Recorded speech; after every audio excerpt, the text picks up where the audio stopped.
बारिशें हो रही हैं, रेनी सीज़न है, तो इसका मतलब ये तो नहीं है कि प्लांट्स को हमारे पानी की ज़रूरत नहीं पड़ने वाली।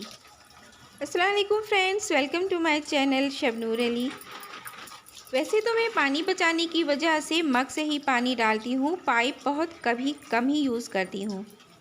लेकिन मुझे जब बालकनी, रेलिंग, प्लांटर्स जब सबको वॉश करना होता है, तब मैं पाइप की टिप पर लगाती हूँ उंगली, यानी कि फिंगर, और बहुत कम प्रेशर से पानी देती हूँ अपने प्लांट्स को। पत्तियाँ तो सारी वॉश हो गई हैं, हरी हरी प्यारी सी दिखने लगी हैं, और थोड़ा थोड़ा पानी मिट्टी में भी चला गया है। और साथ में अब बालकनी की धुलाई भी हो जाएगी। उससे पहले एक केयर टिप और शेयर कर लेते हैं। यहाँ पर एरिका पाम का प्लांट लगा हुआ है इस पॉट में। वाटरिंग के साथ सनलाइट भी देखना पड़ता है कि इस बालकनी पर कितनी सनलाइट आती है, उसी हिसाब से हमें पानी देना चाहिए। तो सुबह 6 बजे के बाद 9-10 बजे तक यहाँ हल्की हल्की सनलाइट आती है, बस रेजेस आती हैं, कुछ बहुत तेज़ धूप नहीं। इसी वजह से मिट्टी ज़्यादा जल्दी नहीं सूखती है। और हम सैंड भी काफ़ी मिला लेते हैं, कभी कभी 50% कर लेते हैं, तो पानी भी रुकता नहीं है, जल्दी ही निकल जाता है। तीसरी केयर हम ये करते हैं कि इस पर पत्थर रखे हुए हैं हमने, तो पानी देते वक्त या बारिशों के होने के टाइम में ये पत्थर बहुत काम आते हैं। इनके ऊपर से पानी की बूंदें टपक टपक कर साइड में गिर जाती हैं, तो सबका सब पानी मिट्टी में नहीं सोखता है। वैसे अभी इस प्लांटर में गुड़ाई की कोई ज़रूरत नहीं थी, लेकिन मुझे थोड़ी भी मिट्टी जमी हुई दिखती है तो मैं गुड़ाई कर देती हूँ। इसमें पड़े हैं केले के छिलके जो अब सूख चुके हैं, तो मैं इसे किस तरह से केले के छिलके देती हूँ, ये देखिए। एक भी केले का छिलका भी है तो एक प्लांटर में आप दे सकते हैं।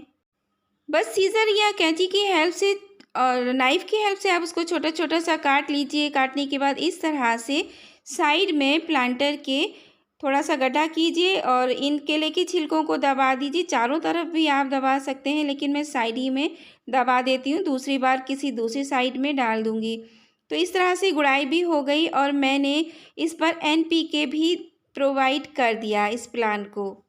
केले के छिलके तो NPK का सोर्स होते हैं, यानी कि नाइट्रोजन, पोटेशियम, फॉस्फोरस। तो बैठे बैठे फ्री का फर्टिलाइज़र, ऑर्गेनिक फर्टिलाइज़र मिल गया एरिका पाम को। मैं इसी तरह सब्ज़ी के और फ्रूट के कोई भी छिलके छोटे छोटे काट कर गमलों में इसी तरह से दबा देती हूँ, तो धीरे धीरे उसको खाद मिलती रहती है।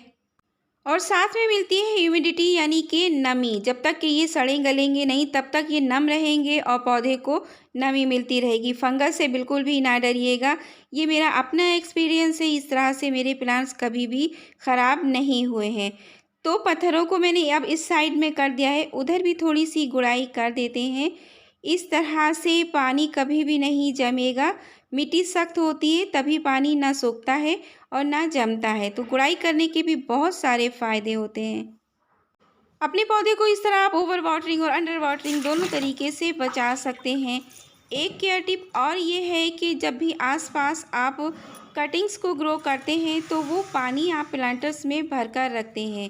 ये पानी भी ह्यूमिडिटी क्रिएट करता है आपकी बालकनी पर, तो ज़्यादा पानी आपको नहीं देना पड़ेगा और एक अच्छा सा ठंडा ठंडा सा कूल कूल मौसम आपके प्लांट्स को मिलता रहेगा, चाहे तेज़ गर्मी ही क्यों ना हो।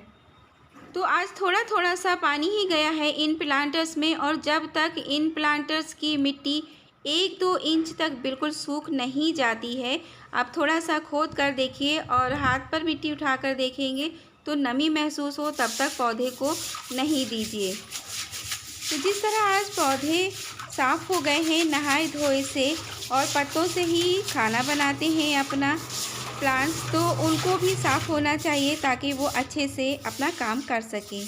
और जो पानी बालकनी पर गिरा है उसी को मैं सीक वाली झाड़ू से, इससे मिट्टी रब हो जाती है तो थोड़ी सफाई हो जाती है। गमलों के पीछे जो मिट्टी थोड़ी थोड़ी जमा होती रहती है, तो हर दूसरे तीसरे दिन इस तरह से वॉश करते हैं। और डेली तो थोड़ा थोड़ा प्रूनिंग करते हैं, कचरा हटाते हैं, हटाने के बाद उस पर सिर्फ वाइप करते हैं। तो पौधों की शावरिंग, फ्री का फर्टिलाइज़र और ज़रूरी केयर टिप्स बालकनी को हरा भरा रखने के, अंडर वाटरिंग ओवर वाटरिंग से बचाने के कैसे लगे फ्रेंड्स? अच्छे लगे हो तो लाइक कीजिए, शेयर कीजिए, चैनल को सब्सक्राइब कीजिए। अल्लाह हाफ़िज़।